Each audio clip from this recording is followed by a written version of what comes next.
What is up, everybody? What's happening, cuz? What's happening?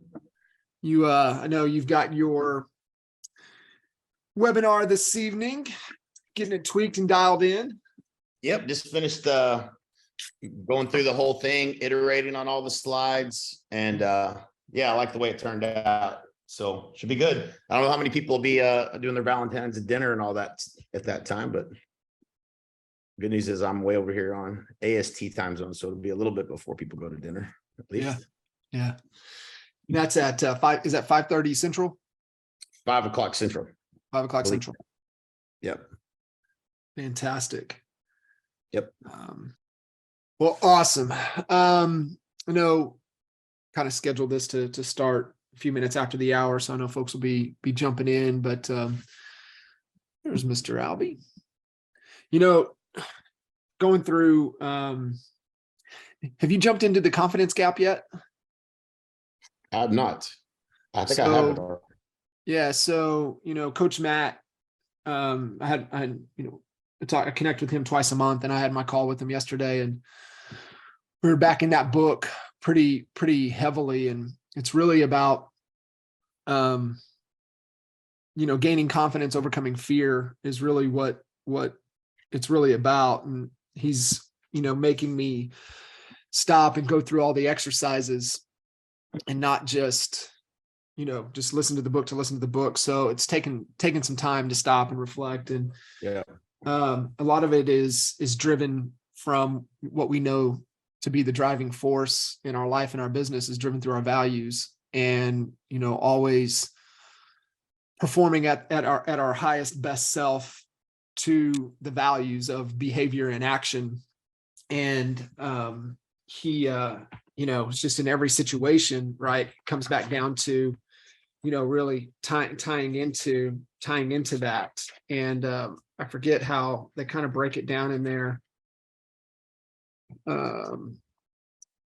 Essentially our values are the qualities of our ongoing action, but they're also the compass that sets the direction for us to take action in pursuit of our goals, in pursuit of our destination.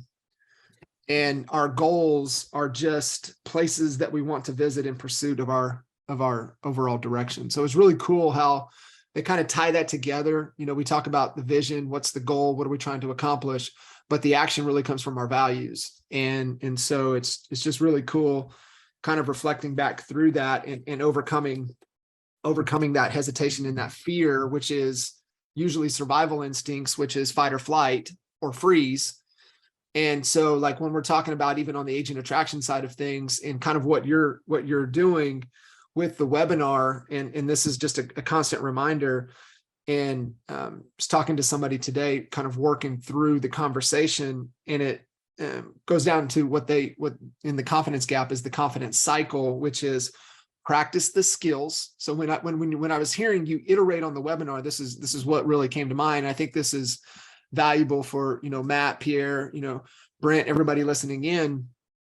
Practice the skills, right? Like, how many damn webinars have you done, right? How many times have you given the webinar? Like, practice the skills, apply them effectively. Like, you're applying them, you're assessing the results. So it's the autopsy after you're listening to the results. You're like, where did I fumble here? Where did I get hung up here? And then modify as needed. Repeat the cycle, right? Practice the skills, apply them effectively, assess the results, modify as needed. And that's that whole, we live, we learn, we make changes, and we lift, right? And that applies to our business. It applies to the webinars. It applies to our relationships. It applies to Matt working with this builder, right?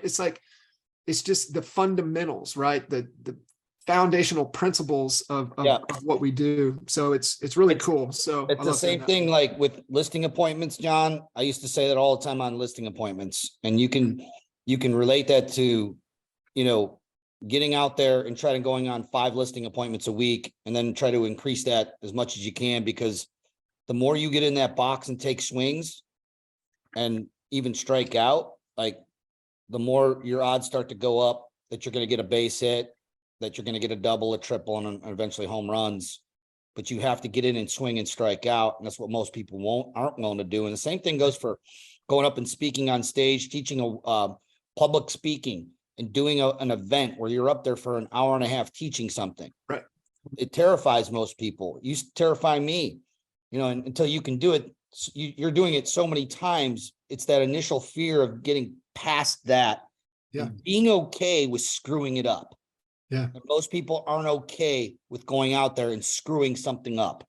Right. And the webinar is an example of that too. Yeah, go ahead. Sorry. No, I love that. And I mean, it's so spot on. It applies to the conversations with other agents on the agent attraction side of things. And it's that you have to, sometimes you get paralyzed because you think, oh, I have to feel confident in what I'm doing. And that's the opposite. You have to act. And the feeling comes after. The feeling of confidence is the byproduct of the actions that are required. You got to do the work. You got to get in and do the damn work. And it's just like what you said, Al, right? It's like what we know with CHSA, right? We knew 25 to 30 times of getting out there face to face with a potential seller client and fumbling all over the place that you're really going to get it. And so I think it applies to even, what you guys do with the webinars, what you're doing with agent conversations. And so it's just kind of reflecting back when we first came over, just how those initial conversations went to how they are today. Yep. What is up, everybody, man? Thank you guys for jumping in. This time is for you guys. Any Q&A, any questions where you're stuck, where do you need help with, what's working, what's not working? I'm glad to see Pierre on here. A little jealous. You got a little waste management action. Nice. That to me that's the ultimate.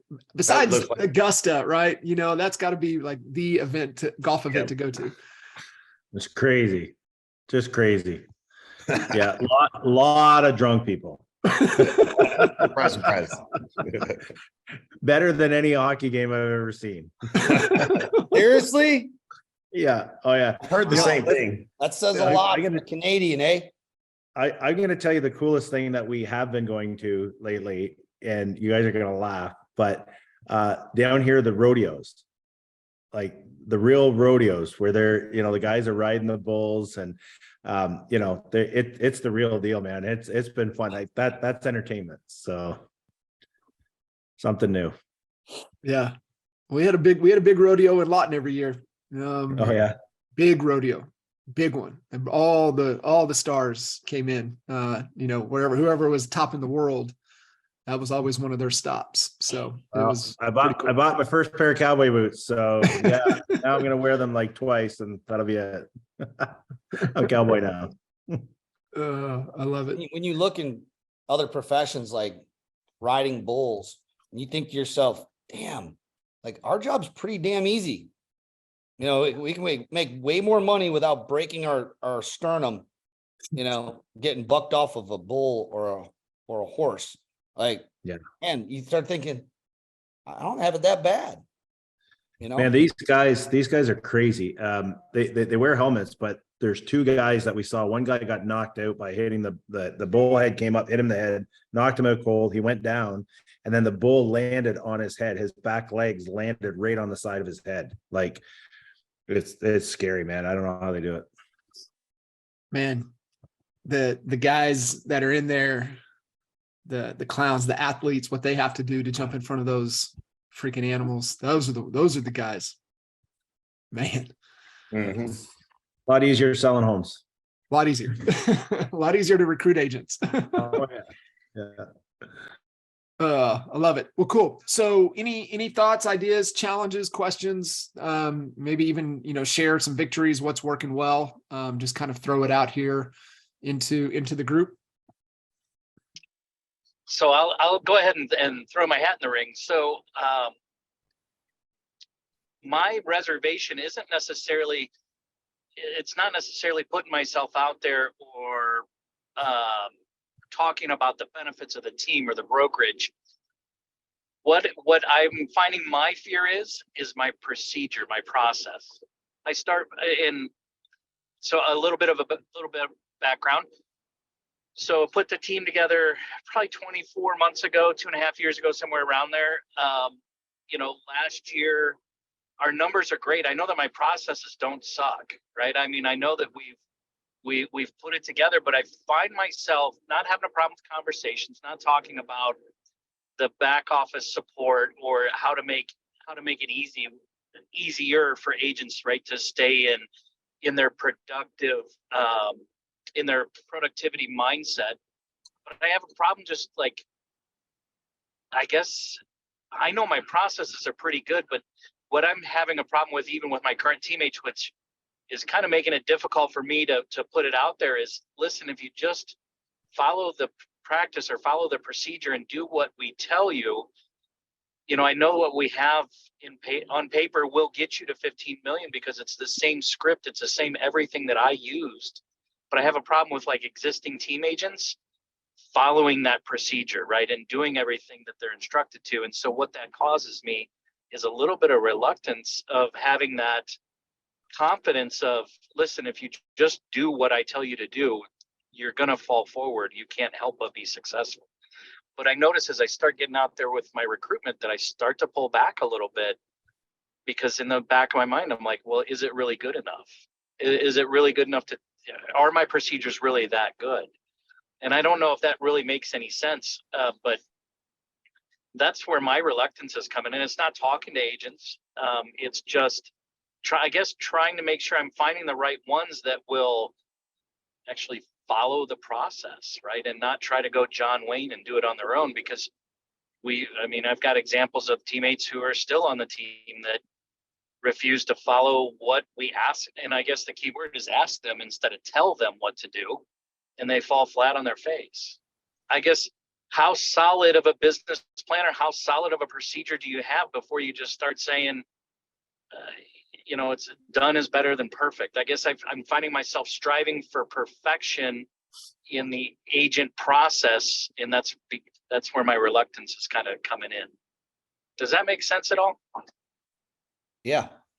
Okay, good. It's what I think most teams, and I'd love to hear some feedback from Pierre and Tarek, who are on here. I know I have big teams, or some other people on here who have teams, is that, the thing I used to struggle with all the time is you put all your time, energy, and effort into trying to do trainings on a regular basis. Just like this is a perfect example. We do this every Tuesday.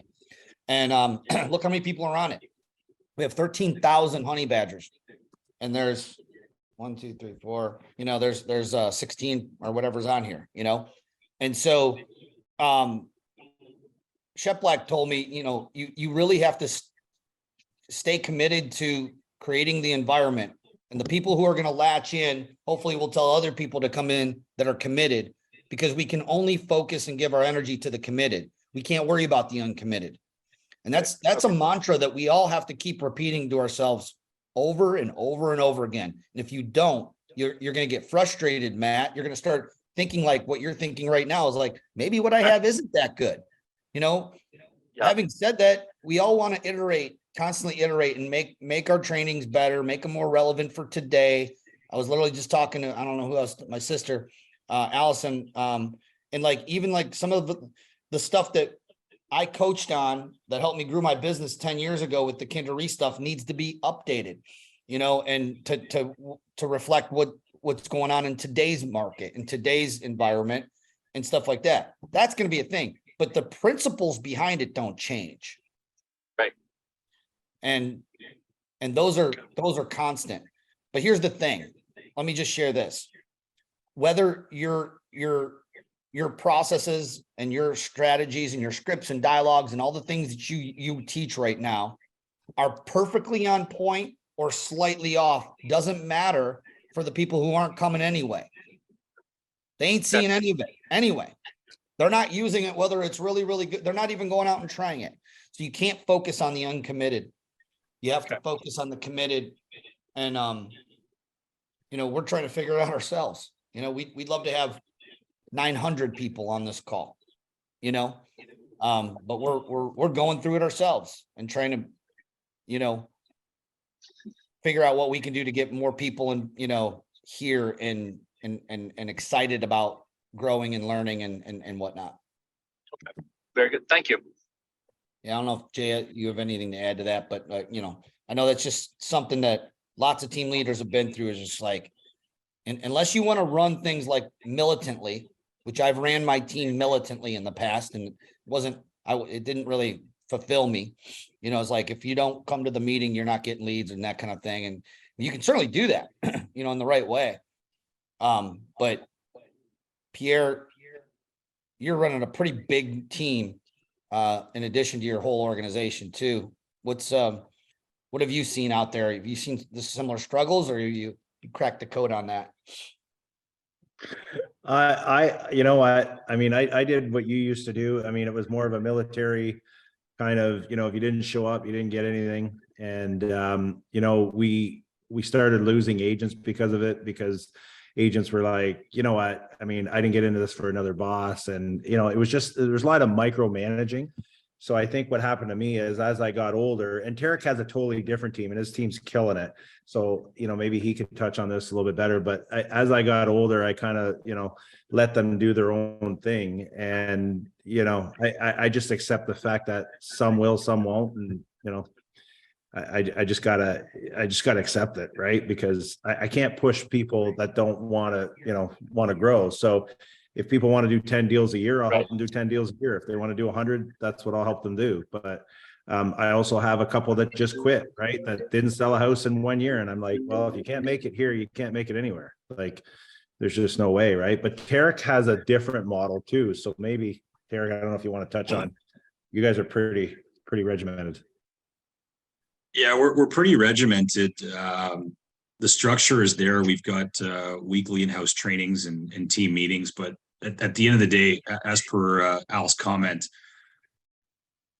we started off being a lot more militant, and as Steve, my business partner, who's not on this call, as Steve and I have evolved, we realize that you simply can't do that, because people don't buy into it, and the threats, they don't work. And at the end of the day, if we look at the audience, we look at ourselves as you know, people that are in real estate. Everybody that gets licensed has an entrepreneurial bone in their body, and knowing that psychology, that, you know, they want a certain level of independence and identity. And once we started to really understand that, things got a lot better. Our retention got better. So there's still structure, but we you know, we're a little bit less harsh in terms of the repercussions, whether you show up to training or team meeting. It's you know, you get what you put in this business, and we reiterate that you don't need to be in the office every day, but the more you're here, the more you're going to learn, the more opportunities are going to, you know, maybe present themselves to you for just being in the office and being present and being in front of the ISAs. The universe is going to reward you. So it's more of that approach. We reiterate that message, but we're not militant about it as we might have been in the past. And then do you pour into the agents who are more attentive, right? That show, I mean, I hate to say that you play favorites, right? But so, for example, right now I'm going, and it sounds so small, but going through building out a geofarm schedule for an agent who kind of raised his hand and said, "Hey, I want to get involved in this." And so I know what's going to happen, right? We're going to spend time, we're going to put energy and resources into developing a farm for this agent. And all of a sudden you're going to get agents with that 1-foot-itis who are all of a sudden like, "Hey, I want to do that too," but have been non-existent for the last 6 or 8 months because they can't be bothered to come to a team meeting or anything like that. I mean, so is it wrong to pour into the guys that want the attention, want the training? And I don't want to say ignore the others, but if you're not willing to put in the effort, why should I can't want it more than you, right? Yeah, couple things. So the couple things came to mind, like just, you know, flooding back from the memories of all these teams that, you know, that we've coached and that we've managed and led. You know, one is, you know, accountability is the highest form of love. So, right. You know, they're not going to do it for your reasons, but they will do it for theirs. So what is the rhythm where they're coming up with the reasons why they want to have whatever the goal is, and right. And holding them accountable to those reasons? And what does that rhythm look like where you're checking in with them? What's the daily rhythm? What's the weekly rhythm? what's the recapping? Let's look back on where we're at and what do we need to change in order to get there? The crazy thing is they all know the answers. It doesn't mean they're ever going to do it necessarily, but that level of accountability definitely can get more people on board. That being said, one of my mentors once said, I know John's probably laughing because he knows this is probably coming. One of my mentors once told me in one of our mastermind meetings, he said, B players are who you spend time with instead of your family.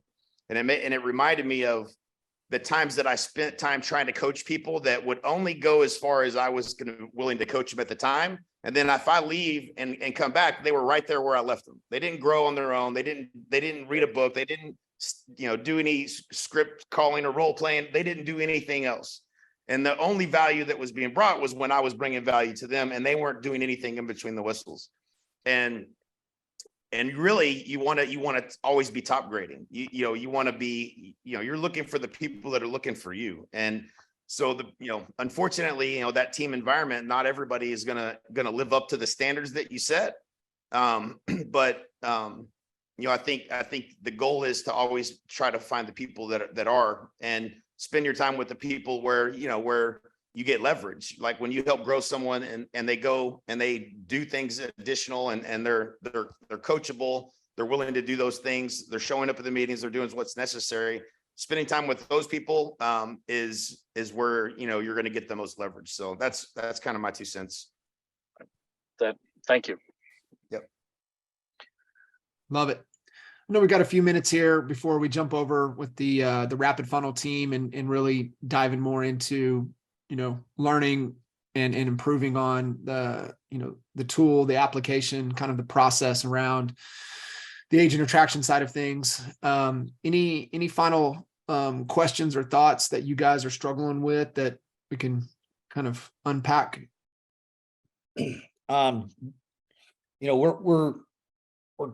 We just had a meeting with the rapid funnel team, and we're trying to, we probably don't have time for this right now, but I wanted to get some feedback from this group, since it's not a very big group, of what would be more helpful for you guys, for us to put in there that you can use to expand your teams, not just your local team, but your national efforts, whatever, when it comes to recruiting and bringing productive agents on.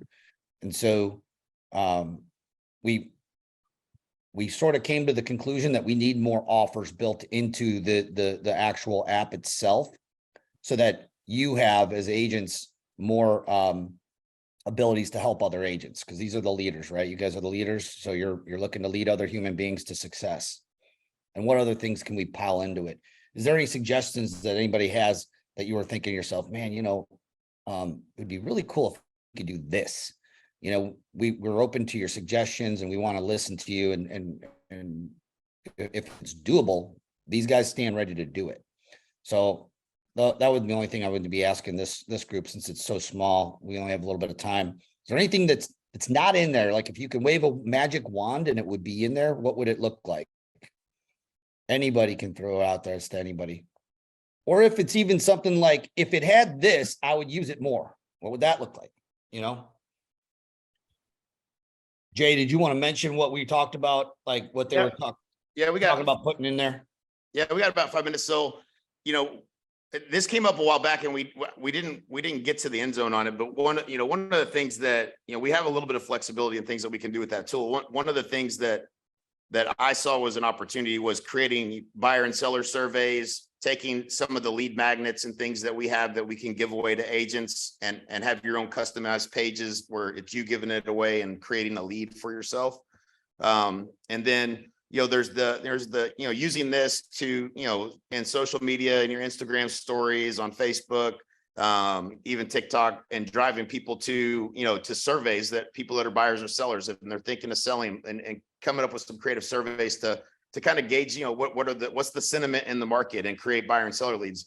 And if we do that, then obviously, we can use the tool to get, to share that with other agents as a way for them to lead generate as well, and get them using the tool as well. So it's just another value add. And then, one of the things that we've been kind of made aware of that we can do is we can we could possibly make the tool free for a certain set of things, and then, make, it's not much, it's only $15 a month, but make it free for anyone else to use. So you could literally give the tool away if it had those things in it, so people could use it for lead generation of buyers and sellers. And then that would be, something of value you could be giving away as well. So those are just some of the conversations we had in the first call today, as we were talking with the guys that built that tool.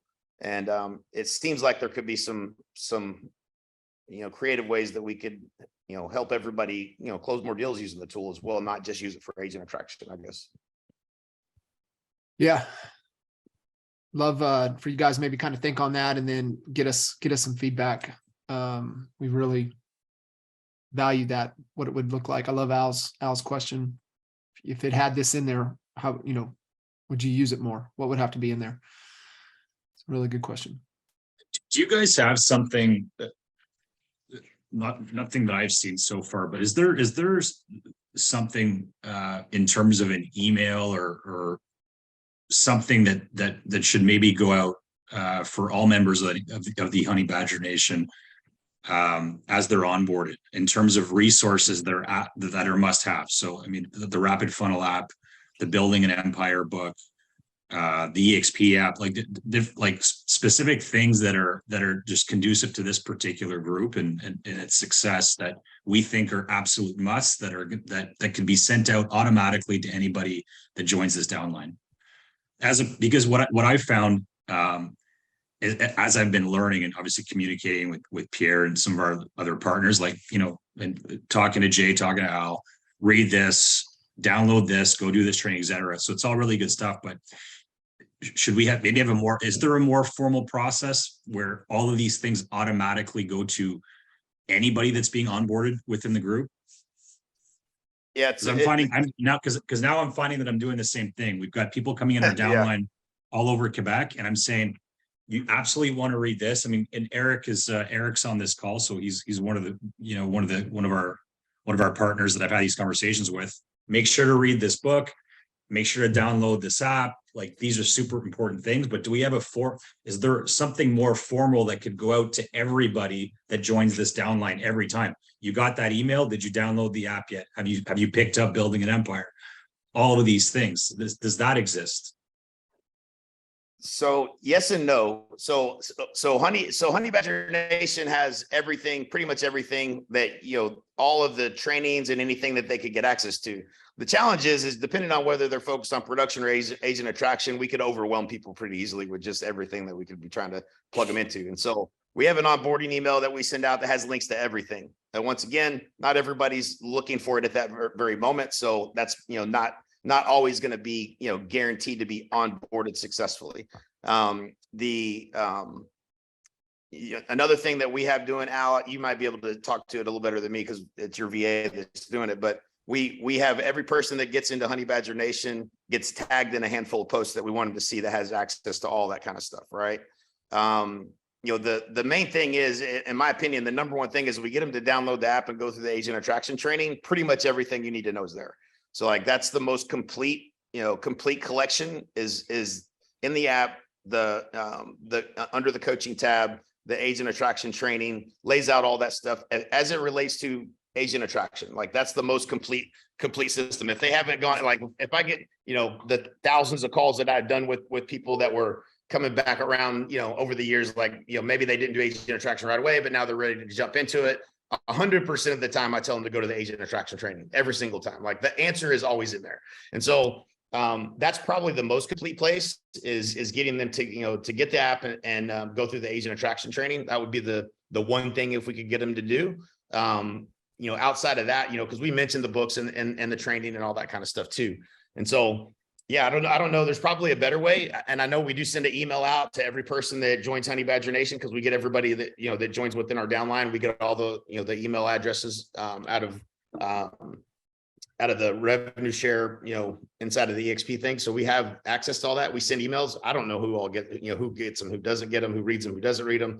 So we've had a little bit of a challenge. The only thing that seems to really be working is everybody ends up in Honey Badger Nation in the Facebook group. At least somehow somebody gets them in there, and that's that's a feat in and of itself. I mean, at least a high percentage of them. And then we do our best to try to tag them and make sure they get kind of plugged in from there. But I'm open to suggestions if we think there's a better way. But it seems like, it just depends on what their focus is, even especially if we're bringing over a big team, maybe they're going to do agent attraction, but right now they're focused on getting their team over and getting everybody up onboarded and the systems going. And so maybe they're not paying attention to that for the first month or whatever. Right. So some of it is just a little bit, you got to kind of plug them in and kind of make sure you get them plugged in whenever that timing is right, Yeah. as opposed to, they're not just going to do it on day one or whatever. So I'm wondering if it would make sense to even have somewhat of a drip campaign over 90 days in terms of reminders of what content you should be looking at. Because when you come over to EX, we came over 14 months ago, and what I did find was I was getting, you probably heard this before, you're getting like bombarded with emails. Yeah. Like the amount, I don't know if that's because we had a lot of listings or whatever. Luckily I've got a good team of administrators that I was just forwarding everything. So I wasn't reading anything. But the fact is, if we're all getting bombarded with emails, important content like this might get lost. So if we had a drip, if we had a drip campaign that constantly reiterated every couple of weeks, have you downloaded Rapid Funnel yet? Have you done the agent attraction? You do that for 90 days. I think we have people waiting for us on that other thing, but Jay, I think the closest thing to what, Tarek is talking about right now is Mike Reese. When he did the partner fast start webinar, like it was recorded, partner fast start. Is it partnerfaststart.com? I think it is. Try that out, Tarek, and go, you'll have to opt in and you'll get to watch it. I think it's only like 30 minutes long, but Mike did this years ago, so it's outdated right now, but I think he was on point. Like he covered everything that you should do. Do this first, do this next, and even as far as make sure you go to here and get this, you know what I mean? Like if there was the one thing that someone should like start out doing, and again, I wouldn't start sending that link out until, we decide whether we're going to update it or not, but like he covered everything in that thing. Like that was pretty legit. So we'll look that up, because I think anything, and specifically for the French market, I'm not sure if you guys are seeing what's happening in terms of the growth specifically in Quebec, but any of these videos that you guys think should be recreated in French, we've got some Tanya and Eric being on this call. These are two really strong brokers in the Montreal area. Like we need to create this content in French so that so that French speaking people get the same kind of information. So if there's any specific videos that you think should be recreated, I think this would, that'd probably be worth people's time. Right. I would agree. Love it. Let us get together on that and come up with a game plan. Cool. All right, guys. Great call. Appreciate y'all. Thanks, guys.